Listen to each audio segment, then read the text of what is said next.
My wife told me she was leaving me for a student half my age.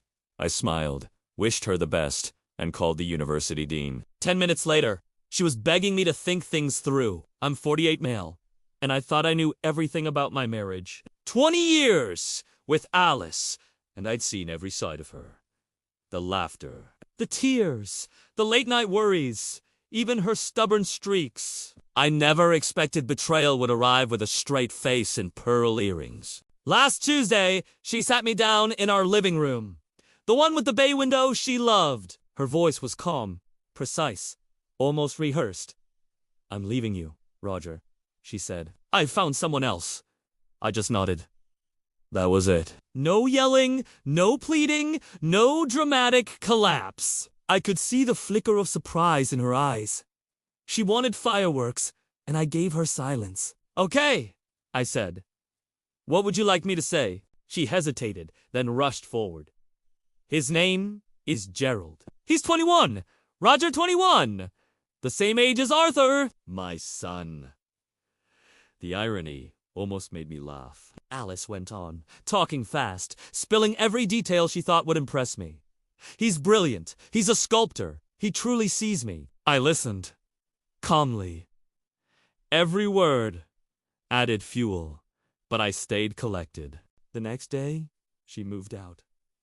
Our home felt empty, cavernous. Her scent, the little things she left behind, it was all gone. I wandered through the silence, letting it sink in. Betrayal is quiet sometimes, creeping through your life like frost on the window. It chills you without breaking anything.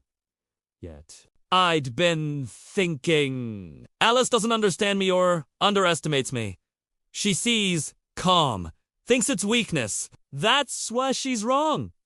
My family has ties with Northwood University. Generations of donations. The library carries my father's name. Scholarship funds, grants, influence. And Gerald, a student there, relying on our family's generosity. I picked up the phone. My words were measured casual, but every syllable carried weight. I explained a delicate matter regarding a student recipient and the standards expected from the university. No threats, just clarity. Professional. Precise. I hung up.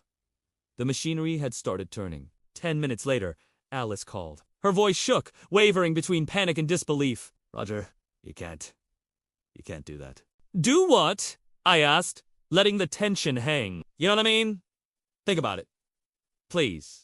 Let's think this through." I smiled, just slightly. The quiet satisfaction wasn't about revenge, yet it was about principle. She had underestimated me, assumed calm meant compliance. She was about to learn the opposite, and that's where I left her, teetering on the edge of panic. On one side, the student who thought he'd won. On the other, a woman realizing her choices had consequences she hadn't calculated. I leaned back, sipping my coffee, letting the quiet tension fill the room.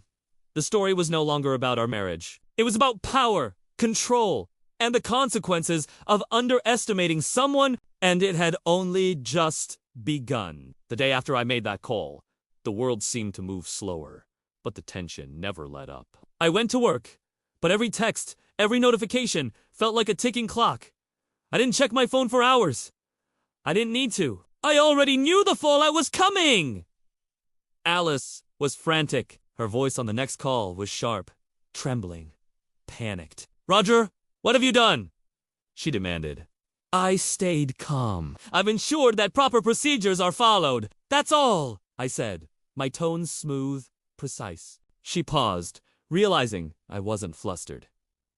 "You're serious?" Her disbelief hung like a heavy fog. She had expected yelling, begging, tears.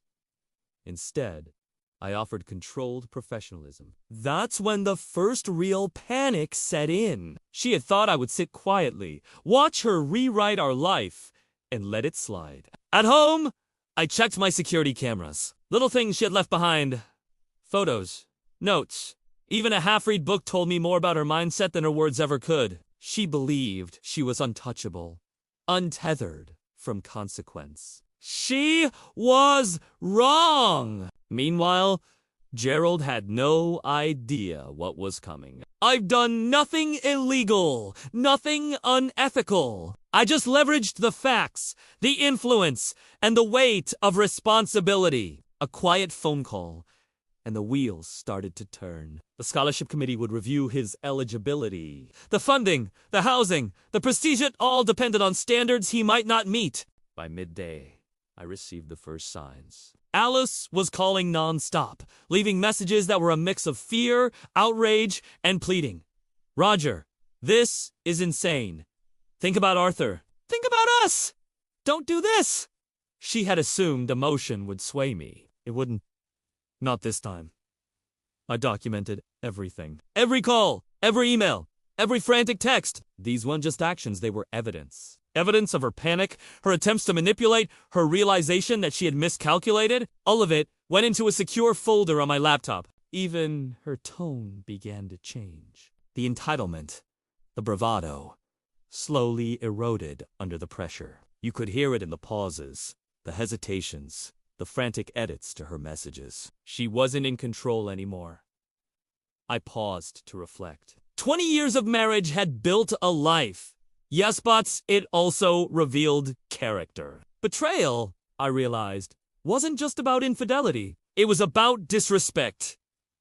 About assuming someone would stay passive. About underestimating the consequences of your choices. By the evening, I saw the first domino fall. Alice sent a text, begging to meet, to talk things through. The calm veneer of the past week had cracked, replaced with raw desperation. She realized the world she had stepped into was not the one she thought she could manipulate. I didn't respond. Not yet. I let the silence do the work. And that's when I knew this wasn't just about a scholarship. It was about the lesson she hadn't learned in 20 years. Underestimate me, and there will be consequences. Calculated. Measured. I wasn't interested in revenge. I was interested in principle. And Alice. She was about to see what happens when someone refuses to play by her rules. By the third day, the chaos around Alice had grown, but my world remained quiet. I worked, I documented, I planned. Every interaction, every frantic message from her or Gerald was a variable in the equation. I wasn't reacting, I was observing, collecting data, calculating impact. Alice called again, her voice cracking. Roger? This is unfair! You're ruining him, ruining everything! I listened, letting the words hang. The irony was thick. She had left me for him, a man barely older than our son, and now she was shocked that her decisions had consequences. I reviewed Gerald's situation online, social media, scholarship updates, university news, all breadcrumbs, pointing to potential fallout. He had flaunted the scholarship, the housing, the prestige. He hadn't earned it in character, and now, quietly, the system was catching up to him. My intervention wasn't personal yet. It was precise, professional. I was aligning facts, influence, and opportunity, like pieces on a chessboard. Meanwhile, Alice's calls became more frantic, her tone more pleading. Roger, please, I didn't just think about Arthur. Think about what this does. I paused, letting the silence stretch. She wanted panic from me. She wanted guilt. She wanted me to bend. I didn't. Not this time. I started preparing the next steps, documenting every interaction. Screenshots, call logs, messages. They were not weapons of revenge. They were tools of clarity. Evidence of her miscalculation. Evidence of her underestimation. Every panic-filled text, every heated voicemail painted the picture perfectly. Then, the first real sign of consequence hit. Gerald received the formal notice from the university. The scholarship was under review. Housing privileges at risk. Prestige and opportunity threatened. The young man she thought was untouchable suddenly faced limits. And Alice, she had no one to blame but herself. Her call shifted in tone from outrage to bargaining. Roger, I can fix this. I can explain, she cried. I stayed calm. Alice, you made choices. Consequences follow. That's all. My words were simple, measured. She hadn't anticipated firmness. I could hear the frustration building. The frantic pace of her plotting, the desperate edits to her messages that was palpable. Her confidence, the same confidence that drove her to leave me for someone younger, was collapsing under the weight of real-world repercussions. And through it all, I stayed silent, observing, calculating, documenting. The lesson she had never learned in 20 years was unfolding before her. Underestimate someone, and the consequences aren't mercy, they're certainty. That night, I sat in my study, reflecting. Betrayal isn't a firework. It isn't immediate destruction. Sometimes it's a slow frost creeping in, revealing character in its wake. And Alice, she was seeing her own choices crystallized in the cold light of consequence. Tomorrow, the next move would unfold. I didn't need to panic. I didn't need to plead. I only needed to execute the plan, guided by logic, precision, and the certainty that miscalculations have costs. And Alice, she was learning, one desperate call at a time, that calm control can be more devastating than fury. By the fourth day, the tension had shifted. Alice wasn't just panicking, she was desperate. Her calls and texts had gone from sharp and indignant to frantic and pleading. Every word was a window into her realization. She had misjudged me. I didn't respond immediately. I let the silence speak. In my experience, silence is more powerful than shouting. It forces the other person to confront the gravity of their actions. And Alice, she was confronting it, piece by piece. Meanwhile, Gerald was unraveling quietly. The notice from the university had hit him harder than I imagined. His housing, his scholarship, his prestige day were all suddenly uncertain. The world he thought was untouchable was closing in, and he had no idea why. Alice called again, her voice breaking. Rajia, please. I can fix this. I can explain. Let's think about Arthur. Think about us! I leaned back, keeping my tone even. Alice! Consequences exist for everyone!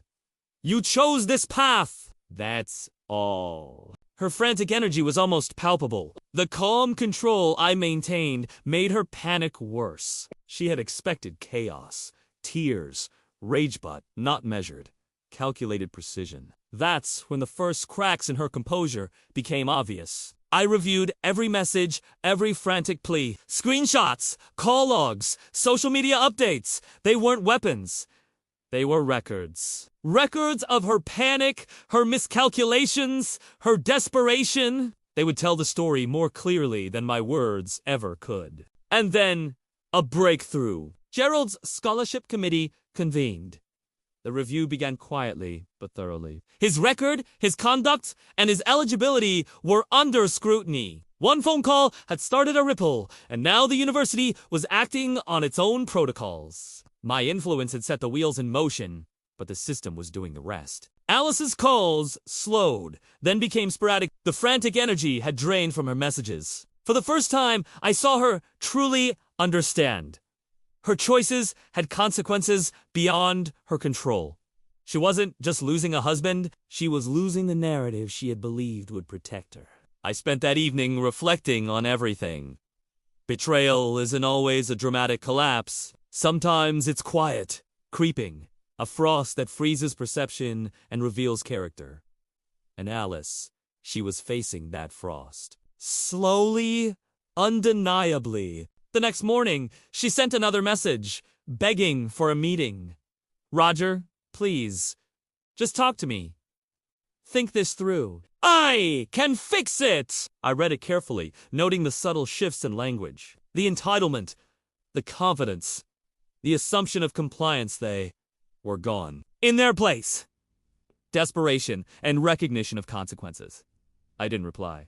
I didn't need to. The lesson was clear. I had been calm, measured, silent, but every action, every call, every piece of evidence had done its work. Alice was learning the hard way that underestimating someone has consequences. And that was enough.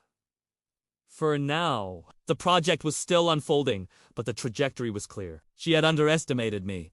And now the results were unavoidable. The quiet storm had begun, and there was no stopping it. By the 5th day, Alice's desperation had turned into frantic scheming. She tried to leverage anyone she could, friends, colleagues, even mutual acquaintances. Each attempt failed. Every door she knocked on led back to the same truth. I wasn't reacting emotionally. I wasn't panicking. I wasn't giving her control. Her calls slowed. Her texts became erratic. She shifted from pleading to bargaining. Roger, please. I can make this right. Don't ruin his future over me! I let the words sit in my mind. Her desperation was a mirror of her mistakes, a reflection of her misjudgment. Meanwhile, Gerald's scholarship review moved faster than expected. The committee, after receiving my careful framing of events, began asking questions. Pass grades, conduct reports, housing eligibilities, they scrutinized everything. My quiet phone call had set in motion a chain reaction far beyond what Alice had imagined. At home, I reviewed everything I had documented. Screenshots of her frantic messages, email chains, phone records. Each file was a story of entitlement colliding with consequence. I labeled each carefully, ready for whatever legal or procedural step became necessary. Every piece reinforced the truth. Alice had underestimated me, and she was paying the price. Her panic reached a peak when the scholarship committee notified Gerald of the preliminary findings. Suddenly, the young man she had thought was untouchable was vulnerable. His apartment, his funding, his academic standing all in jeopardy. Alice realized, with sudden clarity, that her choices had real, irreversible consequences. That evening, she tried one last gambit. Roger, I'm begging you. Just talk to me. Let's work this out. Think about our son. I read her message carefully. There was no manipulation left, no bravado, no assumptions of compliance. Only raw, desperate acknowledgement. I didn't respond. I didn't need to. The lesson was clear, and it was already sinking in. Betrayal isn't just emotional. It's strategic.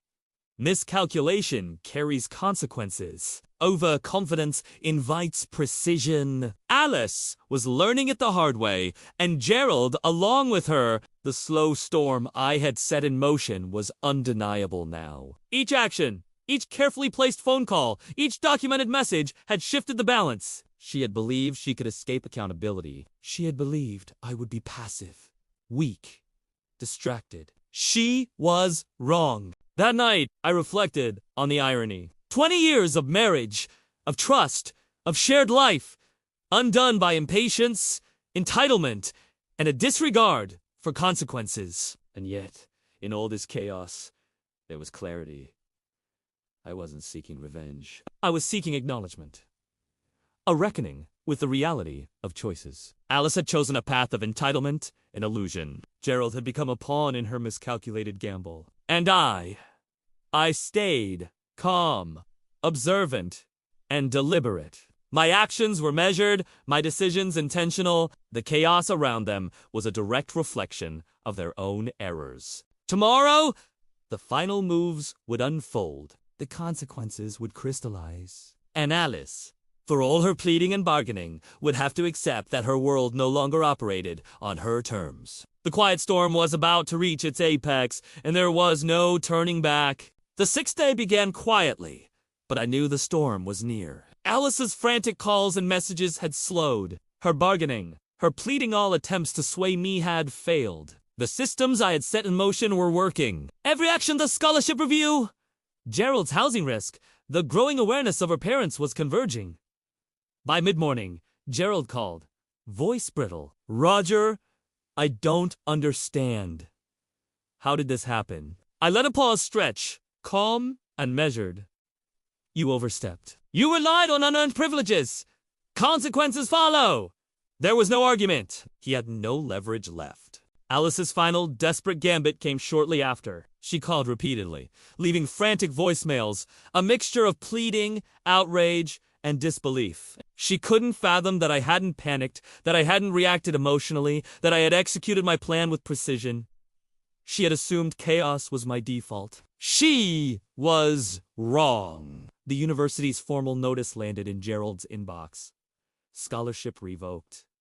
Housing privileges terminated. Academic record flagged! My careful phone call and documented evidence had triggered the bureaucratic system, and the results were Alice's reaction was immediate. Screaming, shouting, begging for me to reverse it. Roger, you can't do this. You're destroying his future. I stayed calm. Alice, you made your choices. I simply ensured there were consequences. That's all. Her calls stopped a few hours later. The realization had sunk in. She could no longer manipulate, no longer plead, no longer pretend the world would bend to her whims. Gerald faced his own consequences. Alice faced hers. I spent the afternoon reflecting. 20 years of marriage, 2 decades of shared life, undone not in a fiery explosion, but in a quiet, deliberate frost of accountability. The lesson was clear. Betrayal has consequences, and underestimation carries a cost. My son, Arthur, called later. Dad, I understand. You didn't ruin anyone's life. You made sure there were consequences. Relief, respect, and clarity in his voice. Exactly, Arthur. Accountability, not revenge. Alice and Gerald faded from my world. Their chaos no longer touched me.